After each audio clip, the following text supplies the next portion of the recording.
This is Lavita Media Saint of the Day for December 10th.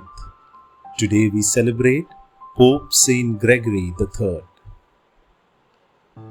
He was just standing there, not doing anything special. As a Syrian priest, he must have felt a little out of place among the Roman people, mourning that day for the dead Pope. As a good preacher, he must have wanted to speak to the funeral procession about Christ's promise of resurrection. As a learned man, he must have wondered who would follow the holy St. Gregory II as Pope and where he would take the church. As a holy man, he must have been praying for Gregory II and for all the people around him to find their place after death in God's arms. But he was just one of the crowd, not to God and not to the people who recognized the well-known holy man in their midst. Right in the middle of the funeral procession, they singled him out. They swept him away and clamored for him to be named the next bishop of Rome. Then suddenly, unexpectedly, without his even lifting a finger, his whole life changed, and he could no longer just stand there and do nothing.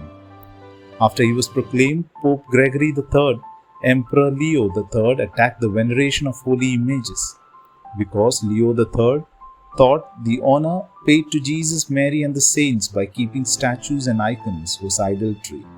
He condemned them and wanted them destroyed. Gregory III didn't just stand there but immediately sent a letter to Leo III.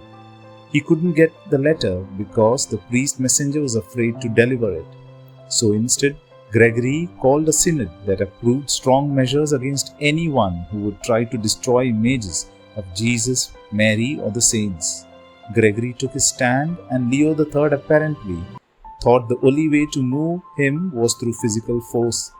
So Leo sent ships to kidnap Gregory and bring him to Constantinople. Many people in Rome must have tried to get Gregory to move, but he just stood there. And once again God intervened. A storm destroyed Leo's ships. The only thing Leo could do was capture some of the papal lands. So Leo got a few acres of land, and we kept our wonderful reminders of the love of God, the protection of Jesus, the prayers of Mary, and the examples of the saints.